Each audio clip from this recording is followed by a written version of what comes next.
मंदालसा नाम की एक परम ज्ञानी स्त्री स्वरूप में ऐसी जो बड़े बड़े परमहंसों ने सम्मान किया है इनका, मंदालसा जी।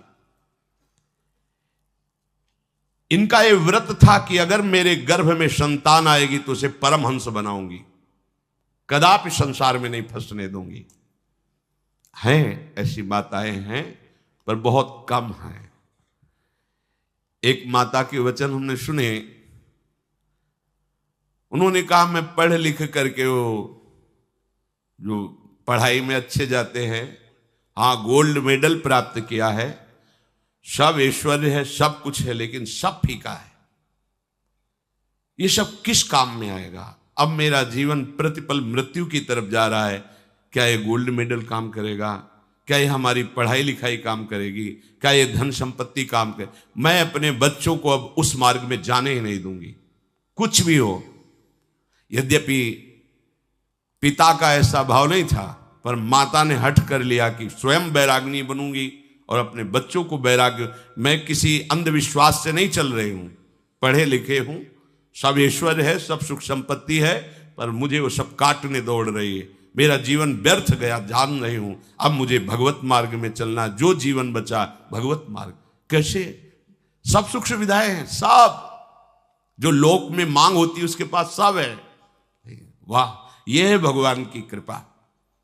मंदालसा जी ने ये मन में ठान रखा था, क्योंकि वो स्वयं ज्ञानी महापुरुष थी। ये भगवत भक्ति, ये ज्ञान, ये परम पद कोई शरीरों के अनुसार से नहीं कि वो स्त्री है वो पुरुष है, ऐसा नहीं। ये तो कपड़ा है शरीर। मंदालसा जी ने मन में निश्चय किया कि स्त्री शरीर है तो गर्भ में आएगा, और जो गर्भ में बालक आएगा उसको मैं संसार में टिकने नहीं दूंगी, उसे परम ज्ञानी महात्मा बनाऊंगी। जब ब्याह हुआ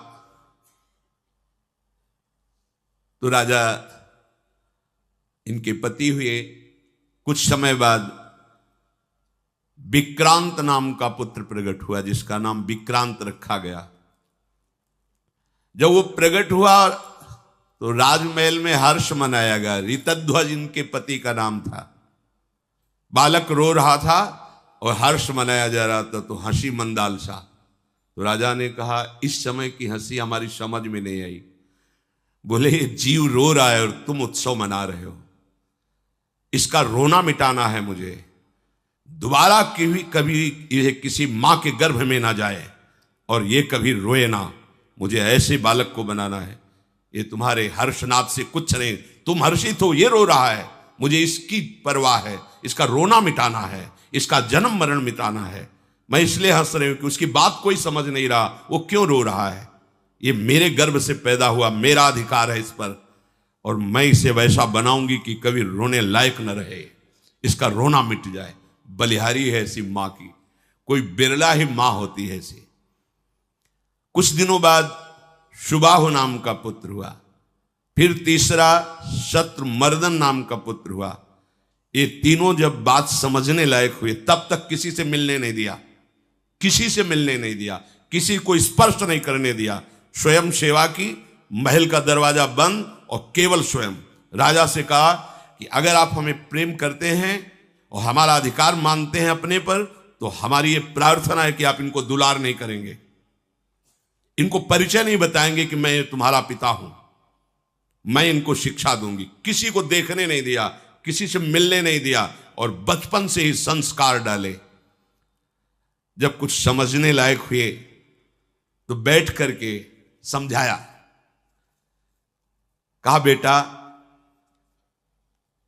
ये जो तुम इस संसार में आए हो ये दुखमय है। दिखाई देता है रमणीय, रमणीय माने बहुत अच्छा, मानो सुख मिलेगा। रमणी, मैं इसको भोगूं तो सुख मिले, मैं इसमें रमण करूं तो सुख मिलेगा। पर बेटा है ये अभद्र।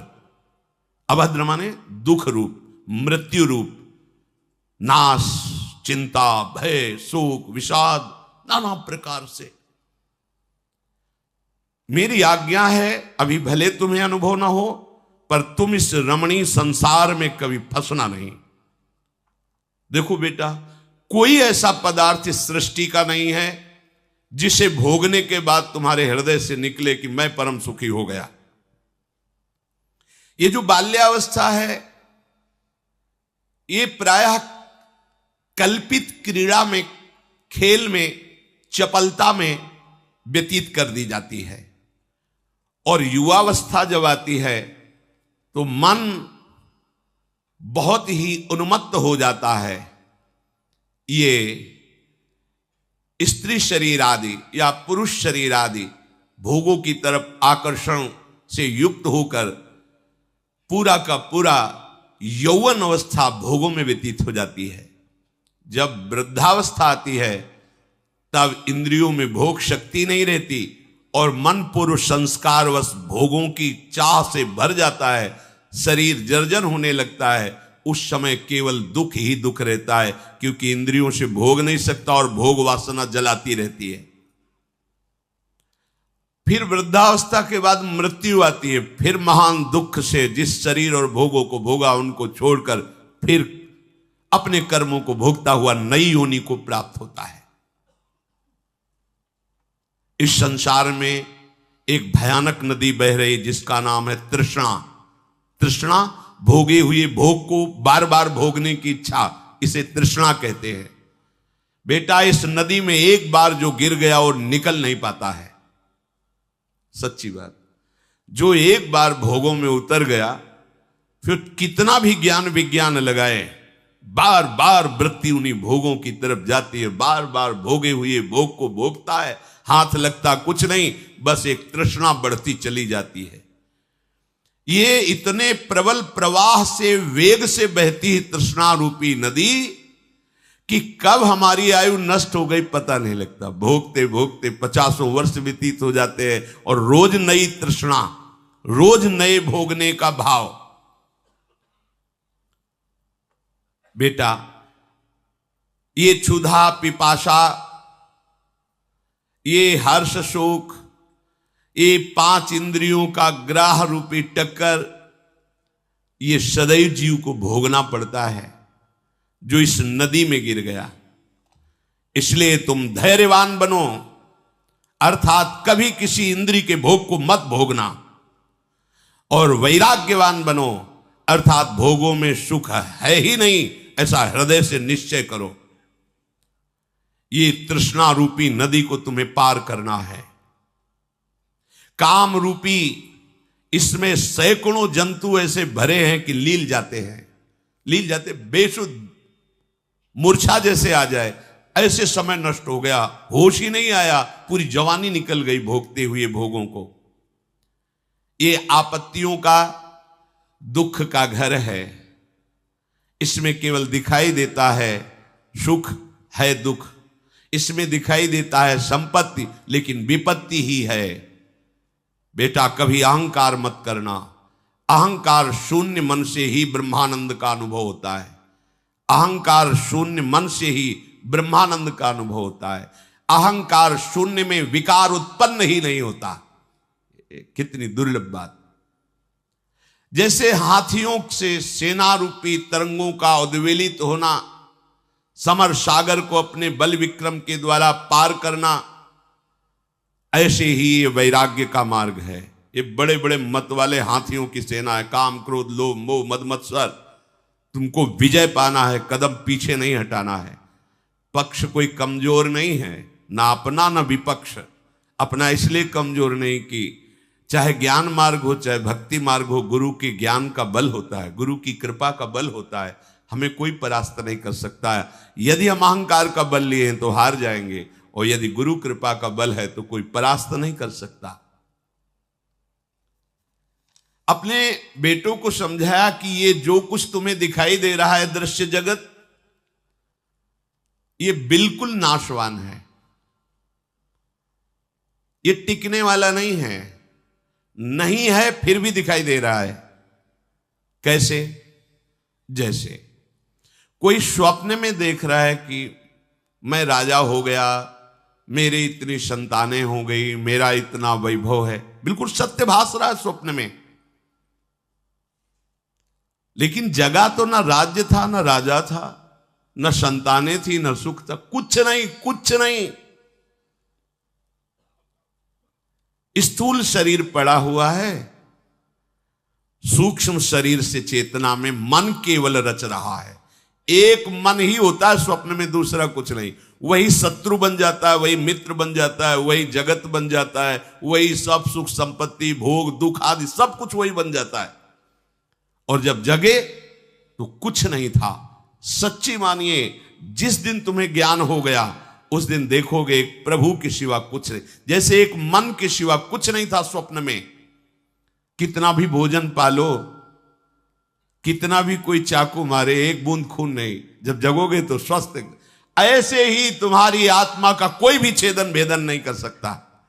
ये शारीरिक जो राग है ये मोह के कारण है। मोह को नींद से जोड़ा गया है। मोह निशा सब सोवन। मोह रूपी नींद में हम स्वप्न देख रहे, देखे स्वप्न अनेक प्रकारा।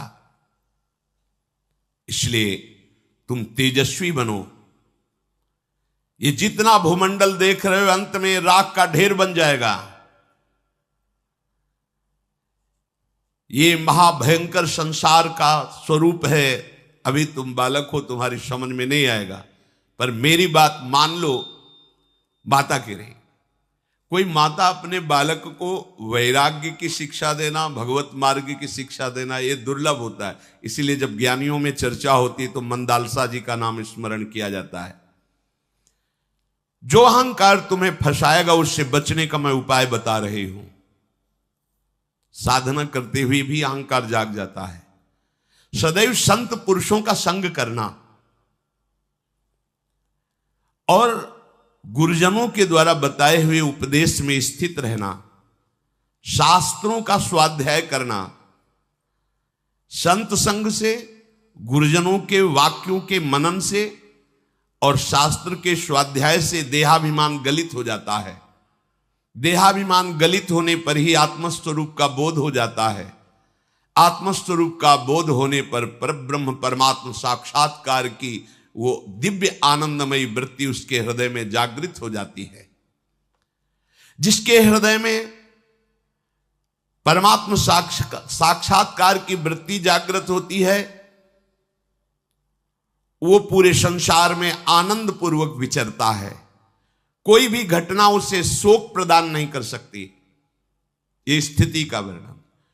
कोई भी भोग सामग्री सामने होने पर उसमें कामना पैदा नहीं कर सकती। देखो यह है भगवत साक्षात्कार का स्वरूप। कोई भी घटना शोकित नहीं कर सकती जिसको भगवत साक्षात्कार हो गया है। कोई भी भोग सामग्री उपस्थित सामने है पर भोगने की इच्छा नहीं जागृत हो सकती। ना कोई शुभ ना कोई अशुभ, उसके अंदर कोई चाह नहीं रह जाती। संसार में सब कुछ करते हुए भी वो अकर्ता रहता है। वो किसी पक्षपात में नहीं होता। आत्मस्वरूप में जो स्थित महापुरुष है उसका तन मन कर्म सब पवित्र होता है। सत शास्त्रों से प्रतिपादित उसके सारे कर्म होते हैं, क्योंकि भगवत स्वरूप है। उसके द्वारा कोई अधर्माचरण हो ही नहीं सकता। सब कुछ करते हुए उसमें किंचन मात्र भी कोई कर्ता भाव नहीं रहता। ये बड़ी बात। इसी का इशारा श्रीमद् राधा सुधा निधि में भी किया है। कर्माणि श्रुति बोधितान नितराम कुर्वन्तु कुर्वन्तु मा गूढ़ा शरीर शास्त्रगाद विषयान गृहणन्तु मुंचन्तु वा। वो विषय सेवन करे या त्याग दे, शास्त्र के अनुसार कर्म करे या ना करे, कोई फर्क नहीं पड़ता, क्योंकि वो स्थिति को प्राप्त महापुरुष है। वो बोलता हुआ भी नहीं बोलता, आता हुआ भी नहीं आता, जाता हुआ भी नहीं जाता, कर्म करता हुआ भी नहीं करता, वो खाता हुआ भी नहीं खाता। आप कहोगे ऐसी कैसी बात है। अब ये अध्यात्म ज्ञान यज्ञ की ऊंचाई। एक बार सुनाया था कि दुर्वासा जी महाराज यमुना की पल्ली पार आए हुए थे और गोपीजन सब नियत स्थान पर रास के लिए नित्य आती थी। भगवान परमानंद में रास की लीला करते थे। उस दिन भगवान को विलंब हो गया। श्री कृष्णचंद्र जी को गोपीजनों ने पूछा, सरकार आज विलंब बहुत करके आए? बोले हमारे गुरुजी आए थे पल्ली पार यमुना पार, उनके दर्शन के लिए। गुरुजी, तो जब आपके गुरुजी तो हमारे भी गुरुजी हैं, तो हम एक बार प्रणाम कराएं? तो बोले हाँ जा सकती हो, पर गुरुजनों के पास खाली हाथ नहीं जाना चाहिए, शास्त्र का सिद्धांत है, चाहे पत्र पुष्प कुछ भी हो। तो बोले पत्र पुष्प क्यों, अपने घर जाके अभी अच्छे अच्छे भोग, जो भोज्य हैं, चोष्य हैं, ले हैं, वो पदार्थ ले जाएंगी, कोई कमी तो थी नहीं। तो हलवा पूड़ी दही मक्खन जो सब गोपीजन, अब एक दो तो थी नहीं, शास्त्रों गोपियां थी, सब सामान लिपि हुई। यमुना बढ़ी हुई तो कैसे? तो प्रभु से पूछा कि प्रभु यमुना जी कैसे पार करेंगे? बोले यमुना जी से बोलना श्री कृष्ण अखंड ब्रह्मचारी है तो मार्ग दे दो।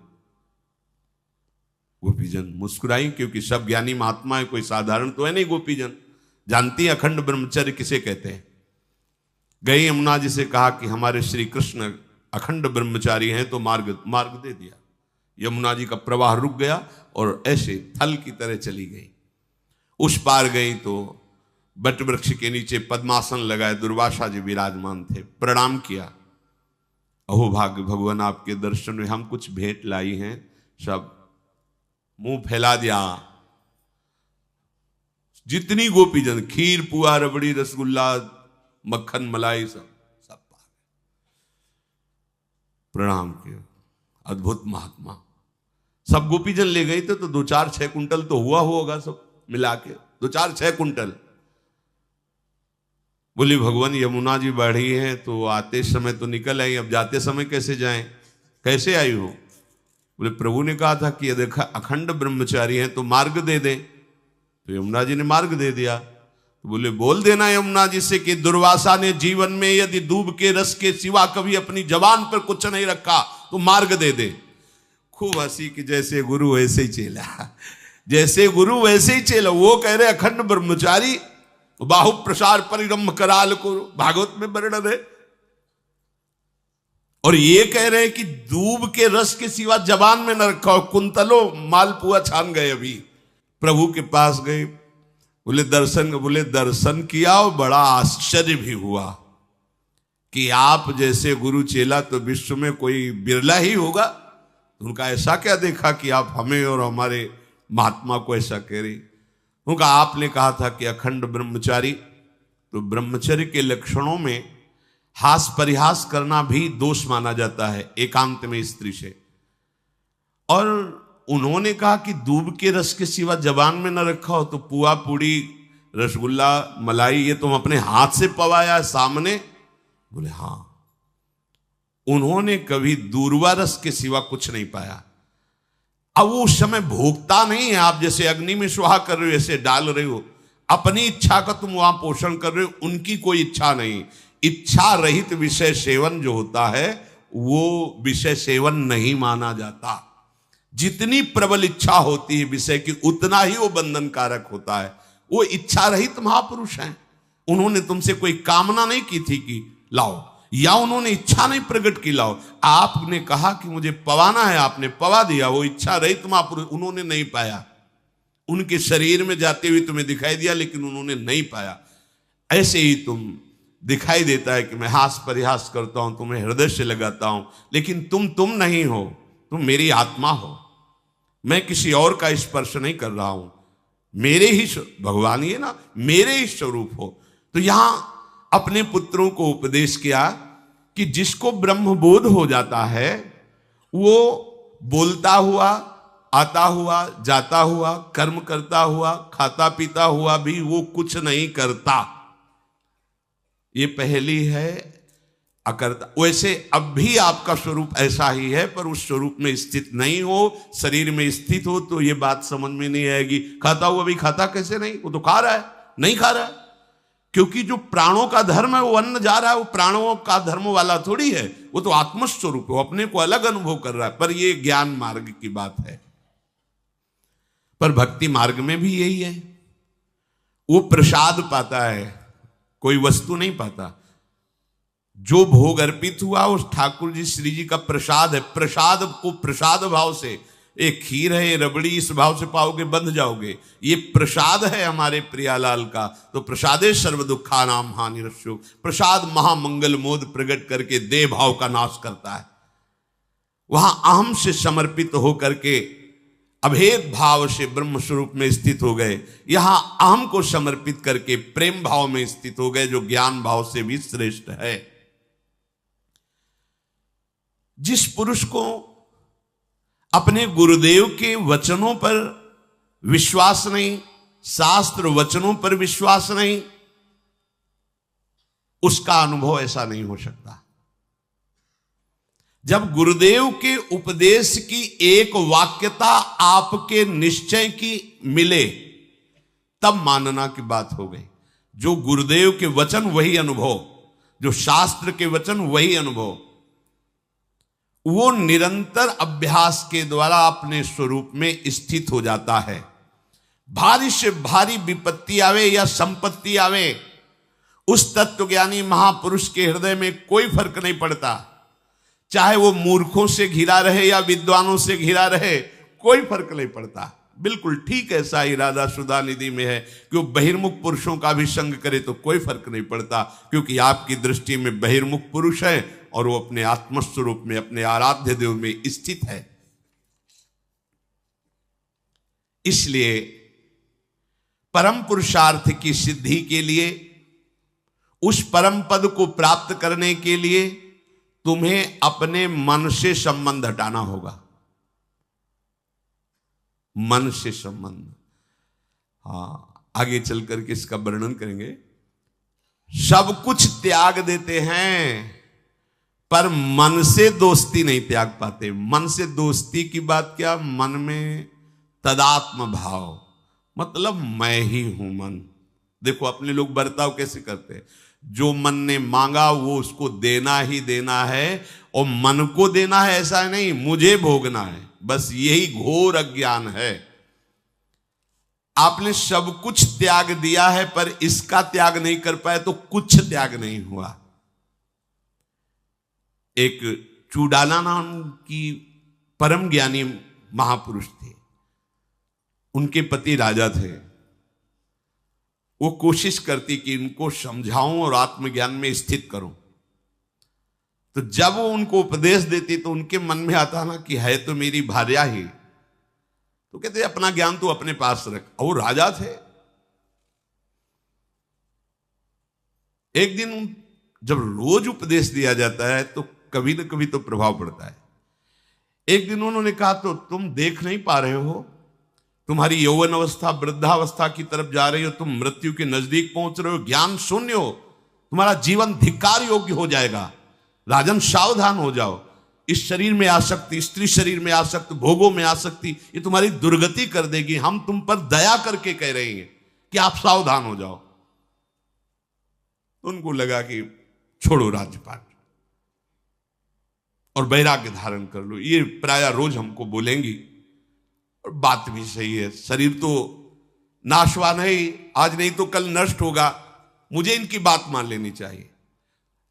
अगर उनको ये बात समझ में आ जाती कि जो हमको वैराग्य प्रदान कर रही उसी के आगे हाथ जोड़कर बैठ जाएं कि अब आगे क्या करना है, तो कहीं नहीं जाना पड़ता, वहीं सब कुछ बोध प्राप्त हो जाता। क्योंकि बोध संपन्न महापुरुष थी चूडाला।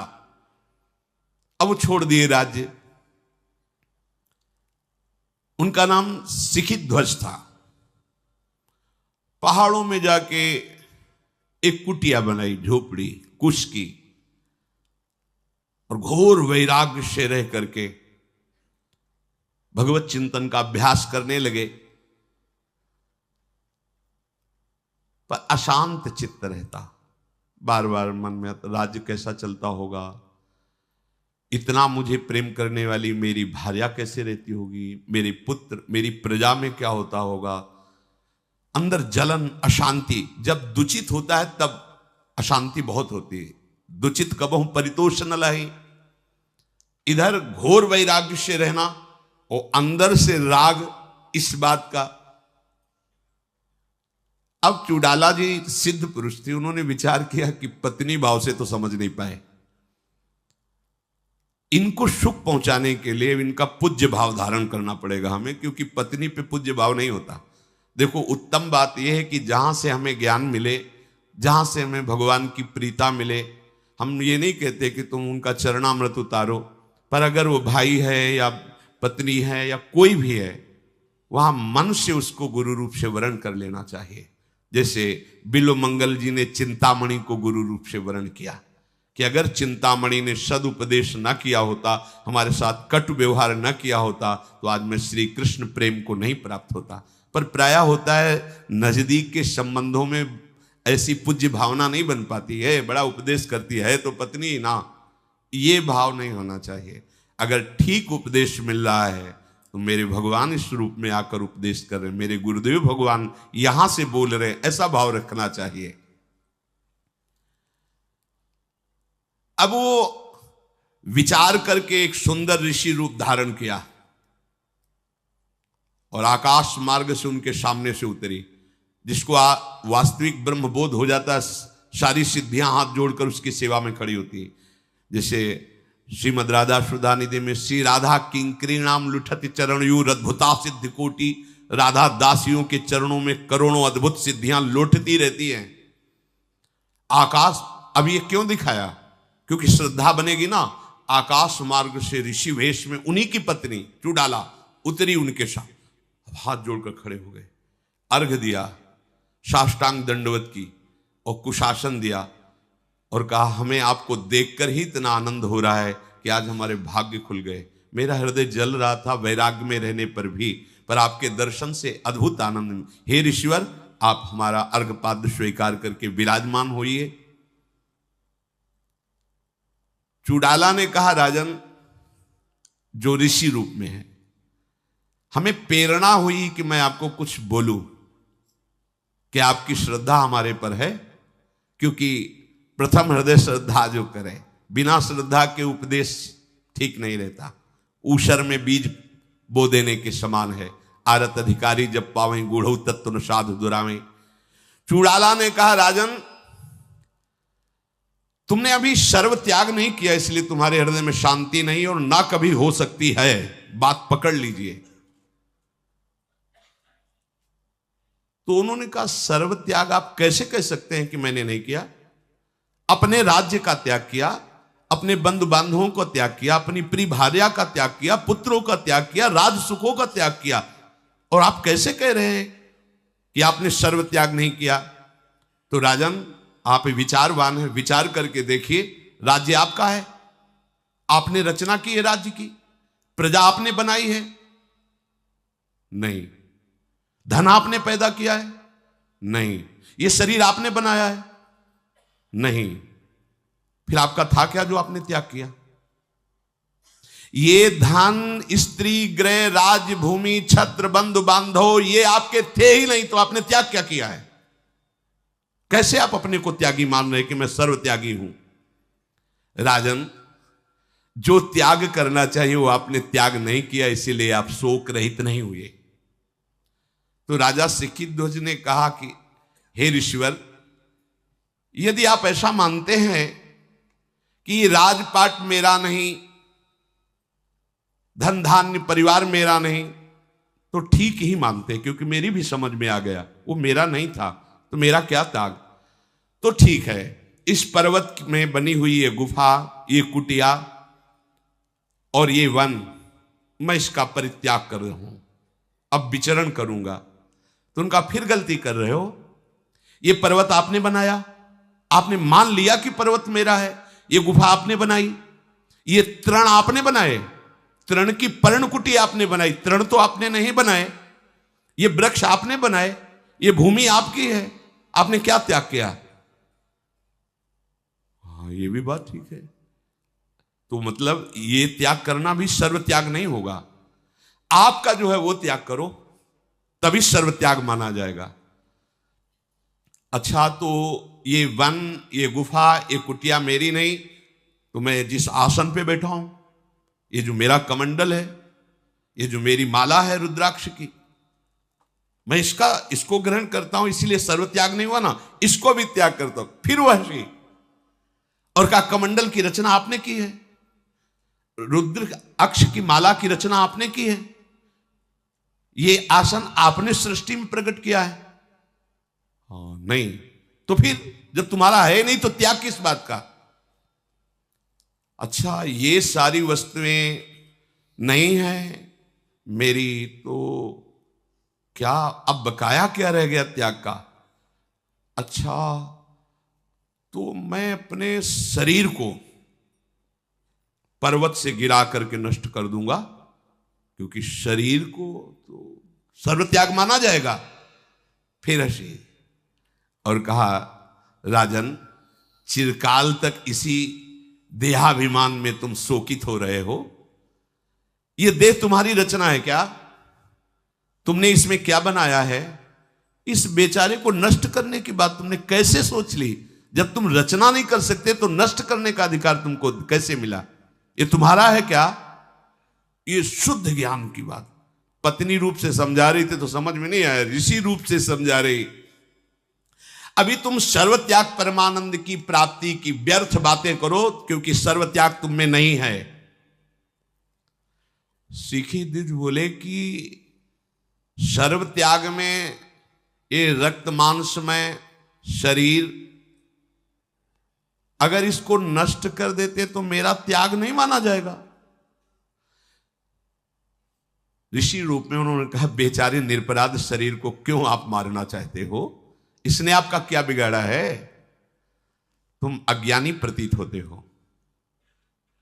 शरीर को मैं मान रहे हो, मेरा मान रहे हो, फिर उसको नष्ट करना चाहते हो। यह अज्ञान का लक्षण है।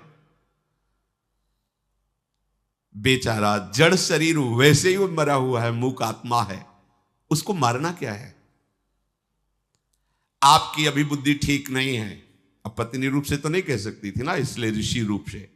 आप जो ये शरीर की त्याग की बात कहते हैं, ये अपराध माना जाता है। बिल्कुल नहीं, वो तुम्हारा है ही नहीं।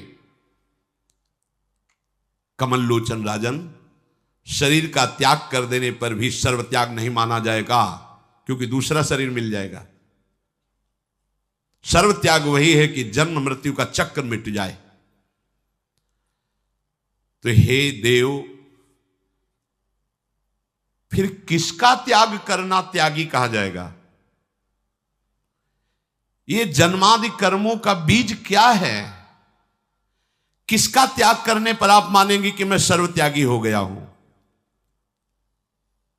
तो उन्होंने कहा, साधु स्वभाव नरेश, इस शरीर का, राज्य का या कुटिया का, धन संपत्ति का त्याग वास्तविक त्याग नहीं है, क्योंकि वो आपका है ही नहीं। जब तक आप इस जगत में विचरण करने वाले मन का त्याग नहीं करेंगे, तब तक आप त्यागी नहीं माने जाएंगे। जो पीछे मंदाल शाह जी अपने पुत्रों को उपदेश कर रहे हैं कि तुम इस मन का त्याग कर दो। नरेश्वर, आप मन को ही संपूर्ण पापों की जड़ और जन्म मरण की जड़ और सबसे बड़ी संपत्ति, यही रचना करता रहता है। सारा का सारा खेल इसी मन का है। यही जगत है। यही सर्वात्मा पापात्मा बन जाता है। सर्वात्मा पापात्मा बन जाता, यही सब रूपों में है मन। मन का ही, जैसे स्वप्न में देखा ना, स्त्री पुरुष बाजार मारपीट दुख सुख लाभ हानि कुछ नहीं था, केवल एक मन ने रचा। केवल एक मन ने, कुछ नहीं, बिल्कुल असत्य। श्री जनक जी महाराज शयन कर रहे थे अपने महल की शैया पर। उन्होंने स्वप्न में देखा कि उनका राज्य छिन गया, वो बहुत गरीब हो गए, भूख से व्याकुल हैं। तो कई जगह मांगने पर कुछ दाल और चावल मिला। तो एक मिट्टी के पात्र में लकड़ी बीन करके आग लगा करके पका रहे थे खिचड़ी दाल चावल। इतने में दो सांड लड़ते हुए आए, वो मिट्टी का पात्र भी टूट गया। भूख से व्याकुल आह करके उठे। जे उठे तो देखा कि राजमहल में राजशैया पर, उनका ये क्या था? वह सत्य कि यह सत्य? अब सभा में बड़े बड़े विद्वानों के पास सुबह प्रश्न किया कि वह सत्य कि यह सत्य। अब यह वाह में कोई व्याख्या करे तो समझ में आवे, पर बस केवल इतना ही प्रश्न, यह सत्य कि वह सत्य। अब कौन बड़े बड़े विद्वान, उन्होंने कहा किसी को नहीं जाने देंगे जब तक हमारे प्रश्न का उत्तर नहीं होगा, क्योंकि सबका भरण पोषण राज दरबार से होता था। एक तरह नजरबंद, नजर कैद। उसमें अष्टावक्र जी के पिताजी भी थे, कोहट ऋषि। अष्टावक्र जी जब खेलने जाते तो बड़े ही प्रवीण थे, पर 8 जगह से टेढ़े थे, वो भी पिता के शाप से। एक दिन पिताजी वेद पाठ कर रहे थे तो गर्भ से ही उन्होंने कहा गलत बोल रहे हो, शुद्ध करके बोलो। तो पत्नी से कहा कि आवाज कहां से आई? बोले गर्भ से। इतना टेढ़ा है कि गर्भ में ही हमारी बात को झूठी साबित कर रहा है। मतलब हमें इतना वेदाध्ययन कमजोर है जितना उसको, वो कह रहा है गलत बोल रहे हो। जा, मैं साफ देता हूं, अष्टवक्र हो जा। 8 जगह से टेढ़े, 1-2 जगह से टेढ़ा कोई चले तो कैसा लगेगा, और 8 जगह से टेढ़ा हो तब तो अद्भुत ही लगेगा। पर बहुत ही प्रवीण महापुरुष थे। अब जो गर्भ में अपने पिता को टोक दिया तो और क्या बात। तो बच्चों के साथ जब खेल में जीत जाते तब उनसे कहते इतने प्रवीण हो तो तुम्हारे पिता बंदी बना के रखे जा रहे जनक जी के यहां। सब सुविधा थी, बिल्कुल राजा की तरह रहो, पर जा नहीं सकते जब तक प्रश्न का उत्तर नहीं हो। तो मां के पास गए, बोले पिताश्री कहां है? उनका मत पूछो, तुम हमारे इकलौते लाडले लालो, वहां जाओगे तुमको भी नजर कैद कर लिया जाएगा। नहीं, अभी 9 कुमार ही थे। जब पता चला हठ के द्वारा, हठ किया तो माता ने बता दिया कि महाराज जनक जी के यहां ऐसा। तो सभा में गए तो उनको देख करके ही समझ दिए, क्योंकि चाल 8 जगह से टेढ़ा शरीर। तो गए, बोले सुना था विदेहराज की सभा है, मुझे यहां विदेहराज की सभा में एक भी विदेह नहीं नजर आया। और बड़े उपहासात्मक शब्द बोले। तो जनक जी ने कहा आप ऐसा कैसे कह सकते हैं? तो बोले आप लोग हंसे काहे को? बोले वो तो आपके शरीर को 8 जगह से वक्र देख करके, आपकी चाल से, तो ये देह भाव है कि विदेह भाव है? ये देह भाव है कि विदेह भाव है? सब देहात्मदर्शी हो और बड़ा ज्ञानियों की सभा कही जाती, पूरी सभा को। अब बात तो सही थी। हाँ बोल जनक, तेरा क्या प्रश्न? ऐसा कोई जनक जी से बोले, ये गुरु हैं अष्टावक्र जी जनक जी के, सीधे शब्दों में भी 9 किशोर अवस्था। बोल जनक तेरा क्या प्रश्न है? तो उनका ये सत्य कि वो सत्य। बोले ना ये सत्य ना वो सत्य। बोले व्याख्या कीजिए। तो बोले जो तूने स्वप्न में देखा वो जागृत में असत्य हुआ, और जो जागृत में देख रहा था वो स्वप्न में असत्य। जो कुछ ही क्षणों में जिसकी सत्ता नहीं, वो सत्य कैसे हो सकता है? उतरे सिंहासन से चरणों में, महाराज असली बोध मुझे कब प्राप्त होगा? बोले घोड़े की रकाब पर पैर रखकर पीठ में बैठने में जितना समय लगता है उतने में तुझे ब्रह्मबोध प्रदान कर दूंगा। उतने समय में ब्रह्मबोध। अष्टावक्र जी ऐसे महापुरुष। चूडाला जी ने अपने पति से, जो ऋषि रूप में है, कहा कि सर्व त्यागी वही कहा जाता है जो मन का त्याग कर देता है। अब ये बड़ी समस्या है। अपने लोग तो मानते थे त्यागी वैरागी सन्यासी अपने शरीर को खूब सजा धजा के कपड़ा लत्ता घर परिवार छोड़ दिया है, पर यहां वास्तविक त्याग किसे माना जाता है? जो मन का त्याग कर देता है, मन से ही अपना संबंध हटा देता है। ये वीर बहादुर कोई गुरु कृपा पात्र कर सकता, दूसरा नहीं। सृष्टि पूरी इसी से चल रही है। मन ही बंधन और मोक्ष का कारण है।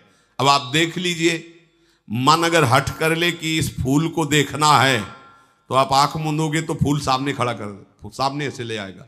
उसको आंख मूंदने से कोई मतलब नहीं, बहुत बहुत प्रवीण है, पूरी पिक्चर सामने खड़ी कर देगा और इतना व्याकुल कर देगा आपको कि वहीं ले जाएगा, वही करवाएगा। और वैसे ही चराचर जगत को फांसे हुए है एक मन।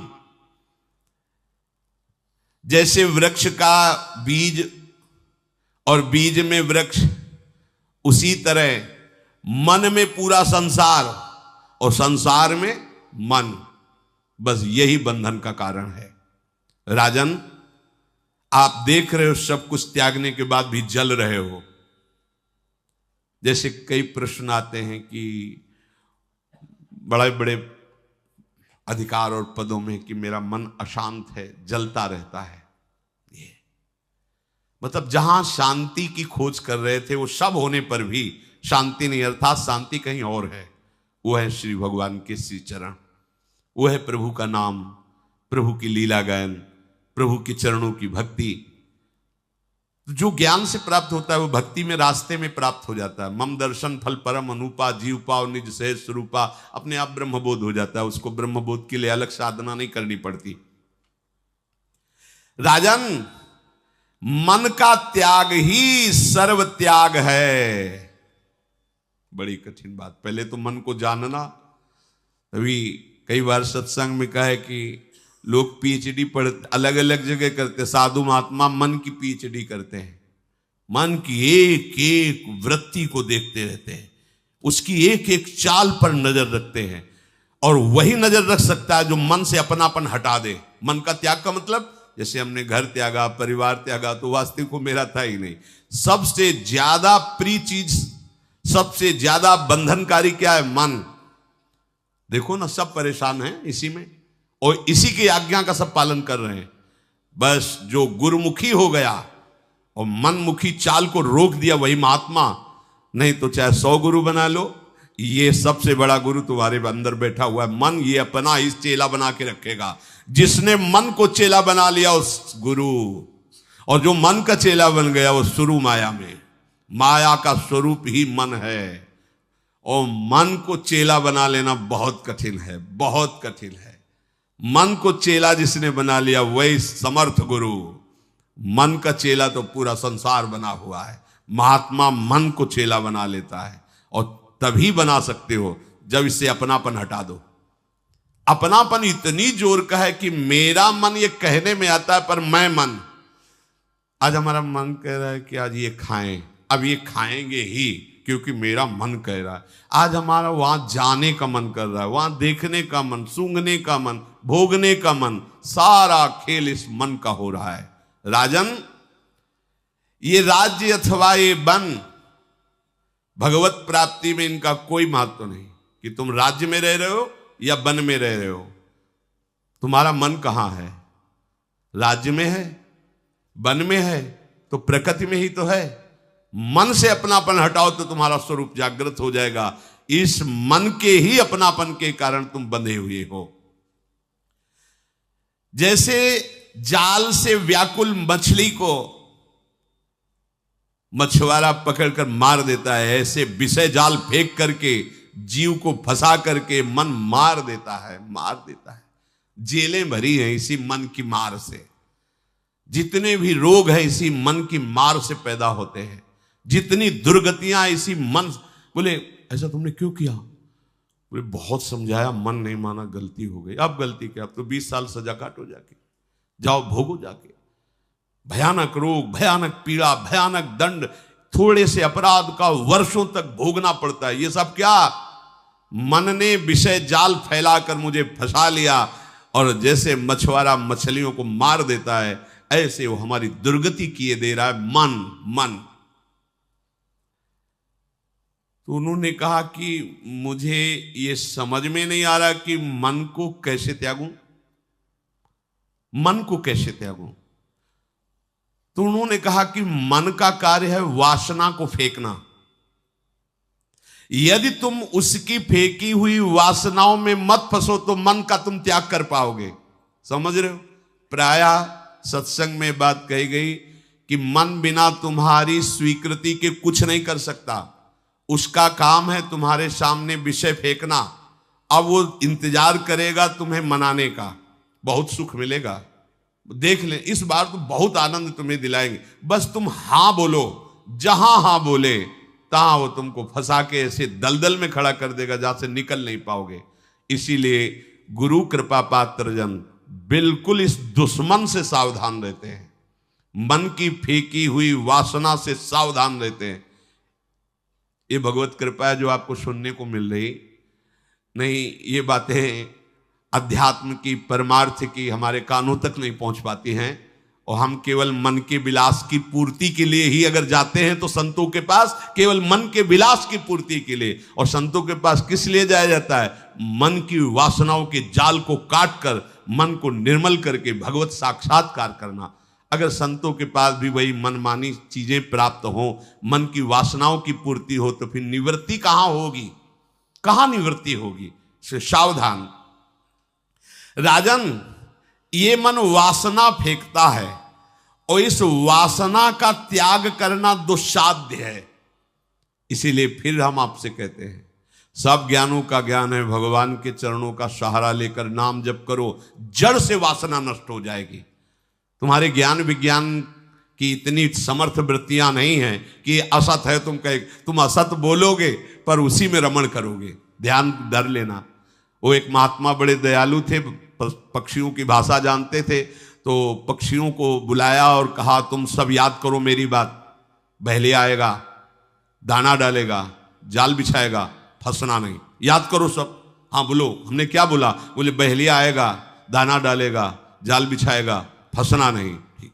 महात्मा जब स्नान करके लौट रहे थे तो हजारों पक्षी जाल में फंसे थे, वो बोल रहे थे बहेलिया आएगा, जाल बिछाएगा, दाना डालेगा, फंसना नहीं। अरे बोले मूर्खो, तुमको ये पाठ करने के लिए नहीं बोला था, समझाया था, फंस गए तुम। बस हमारा ज्ञान इतना ही है, संसार सब असत। अरे भैया ये सब माया है। देखो ना, आप स्मशान की तरफ जा रहे हो तब आप देखना, वहां से जब लौट रहे हो ना, भैया रो मत, जितने हैं उनको संभालो, सबको मरना है। पर वो होश नहीं, बस वही बहेलिया आएगा, दाना डालेगा, जाल बिछाएगा, फंसना नहीं। ज्ञान की बातें कर रहे हो, फंसाओ उसी में फंस रहे हैं।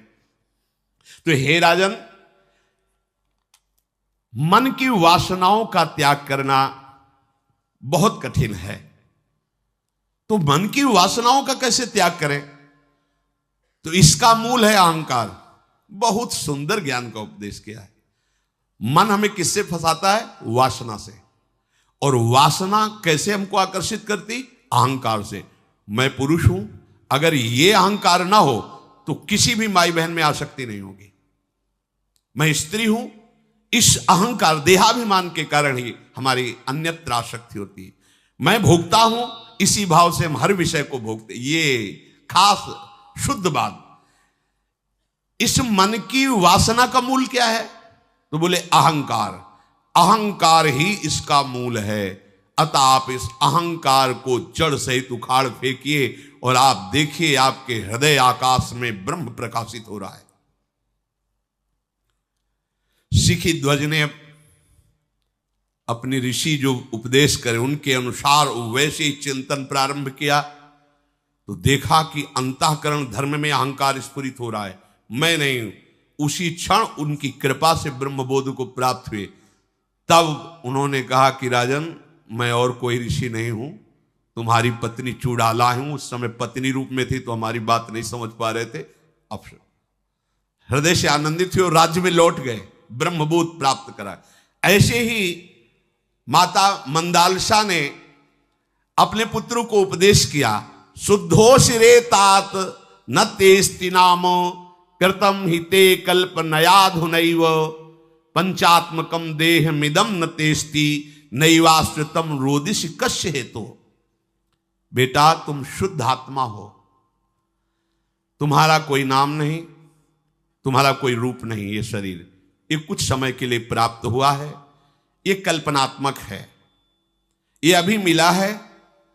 ये पंचभूतों से रचित शरीर तुम नहीं हो, ये तेरा नहीं है। तुम रोना बंद करो, जागो। शुद्धोष बुद्धोष निरंजनोषी, तुम शुद्ध बुद्ध माया रहित आत्मस्वरूप हो। ये संसार माया है। संसार निद्रा में ये नाना प्रकार की मनमानी कल्पनाएं करके हम फंस गए हैं। इसलिए पुत्र, इसी बाल्यावस्था से तुम महल से निकलो और एकांत सेवन करते हुए अपने आत्मस्वरूप को प्राप्त हो। तीनों को वनवासी महात्मा बना दिया, महल में मिलने नहीं दिया किसी से। उपदेश से परिपक्व करके कहा सीधे राज्य से निकल जाओ। मदालसा जी के जब चौथा पुत्र हुआ अलर्क, तो राजा ऋतध्वज ने कहा कि आज तक मैंने आपको कभी कोई बाधा नहीं पहुंचाई, पर मैं हाथ जोड़कर प्रार्थना करता हूं आप अपना उपदेश बंद करें। इस बालक को मेरे लिए सुरक्षित रहने दीजिए, मेरे राज्य का पालन होगा, मेरे वंश का पोषण होगा। आपकी मनमानी हो गई, 3 को उपदेश कर दे। उन्होंने कहा हमारा नियम, हमारा दृढ़ संकल्प कि मेरे गर्भ में जो बालक आएगा उसे मैं भगवान का भक्त या ज्ञानी महात्मा बनाऊंगी। तो उनका मेरी भी प्रार्थना है, अगर कुछ भी संबंध मेरे से रखती हो तो इस बालक को उपदेश मत देना। उनका देखो, उपदेश क्या होता है, जब हम उस बात में रमे होते हैं फिर हम बोले तो उसका प्रभाव पड़ेगा। अब ब्रह्मबोध है नहीं, वो ब्रह्म ज्ञान की बातें करे तो बात नहीं बनेगी। भगवत प्रेम है नहीं, भगवत प्रेम की बातें करे तो सामने वाले के ऊपर प्रभाव नहीं पड़ेगा। और वो तो खुद ब्रह्मबोध संपन्न महात्मा मंदालसा जी, उन्होंने कहा ठीक है मैं उपदेश नहीं करूंगी, आप इस बालक को अपने ढंग से पालिए। और रेशम के महीन कपड़े में एक श्लोक लिखा और अंगूठी बनाई और उसको पहना दी। जब थोड़ा बोधवान हुआ, थोड़ा जानकारी, तो उनका बेटा, पता नहीं ये शरीर रहे ना रहे, लेकिन जब तुम्हें भारी विपत्ति पड़े तो इस अंगूठी को खोल लेना, और इसमें मैंने कुछ लिखा है, तब तक मत खोलना। जब विपत्ति पड़े तो इसे खोल लेना और इसको पढ़ लेना और इसको भाव को समझ लेना, तुम सदा सदा के लिए विपत्ति रहित हो जाओगे। अपना काम उन्होंने कर दिया, श्लोक लिख करके अंगूठे में रख दिया। अब अलर्क जी उनका नाम हुआ, चौथे पुत्र का। अब अलर्क जी को राजा ने संसारिक सुख भोगों की शिक्षा दी, जैसे राजा को दी जाती है। अलर्क जी को बाल्यावस्था से जैसी शिक्षा मिली थी, राज्य आसक्त होने लगे, भोगों में आसक्त होने लगे। कुछ समय बाद जब वो राज पदवी पर बैठे,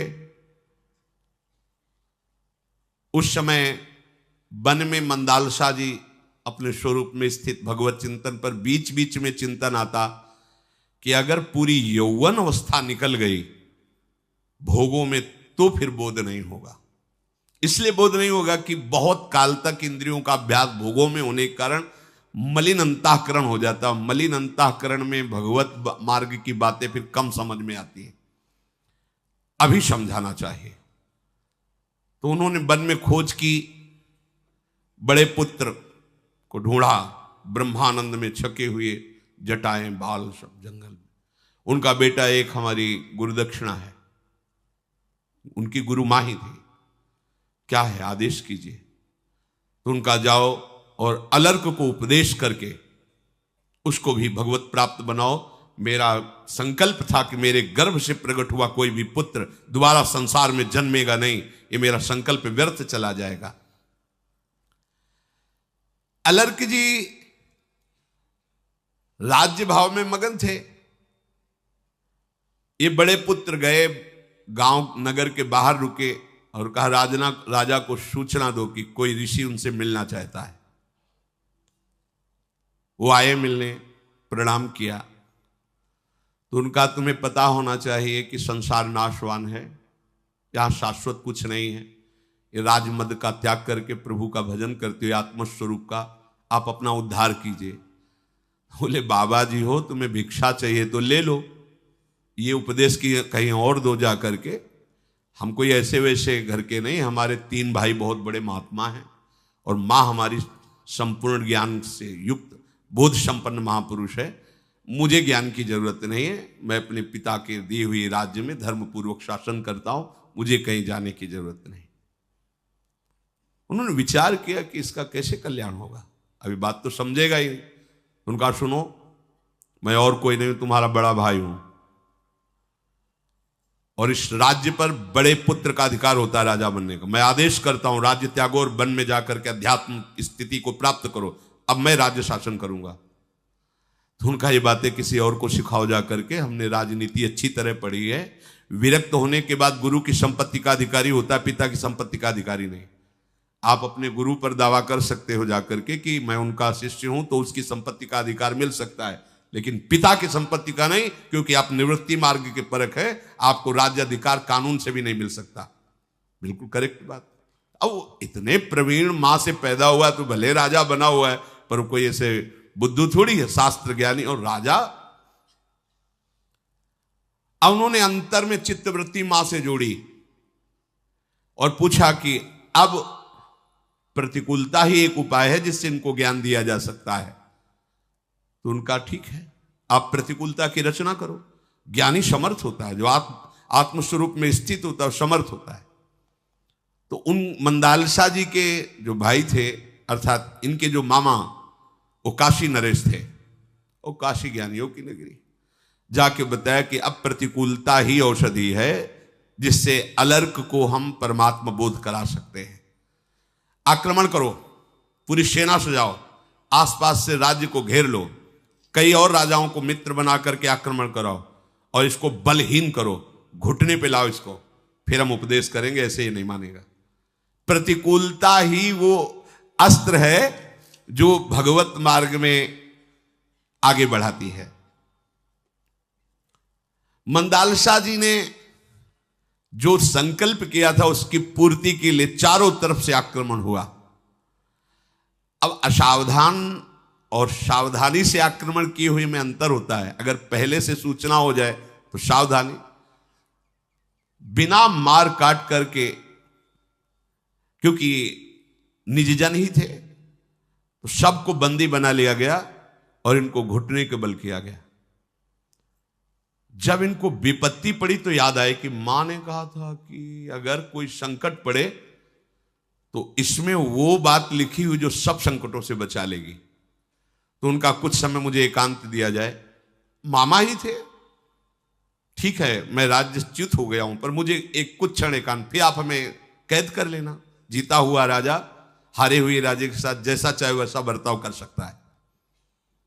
एकांत में वे अंगूठी खोली, उस अंगूठी में लिखा हुआ था, संगः सर्वात्मना त्याज्यः साचेत्युक्तम न शक्यते शासद्भिः सह कर्तव्यः सताम संगो हि भेषजम कामः सर्वात्मना हेयो हातुम चे शक्यते न सह मुमुक्षाम प्रति तत्कार्यम सैव तस्यापि भेषजम। ये श्लोक मंदालसा जी ने लिख के अंगूठी जे भी पढ़ा, उसका अर्थ ये है कि परम सुख और शांति के लिए किसी का भी संग नहीं करना चाहिए, किसी का भी संग नहीं करना चाहिए।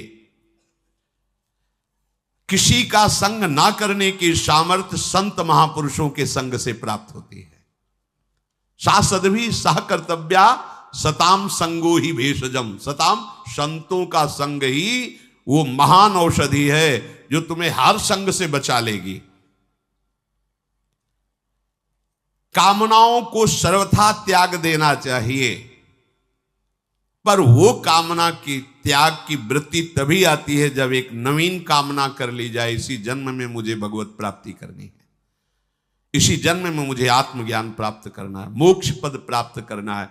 इस कामना से सब कामनाओं को मिटा दो और संत संग से हर संग को मिटा दो, तुम परम सुख और शांति को प्राप्त हो जाओगे। उसी समय सुबाहु सामने आए। अब क्या विचार है? बोले अब हम समझ गए, माताजी ने हमें पहले ही उपदेश दे दिया था पर हम समझ नहीं पाए। ये राज्य, ये पद प्रतिष्ठा अब मुझे नहीं चाहिए और मुझे कहीं संत ढूंढना ही नहीं।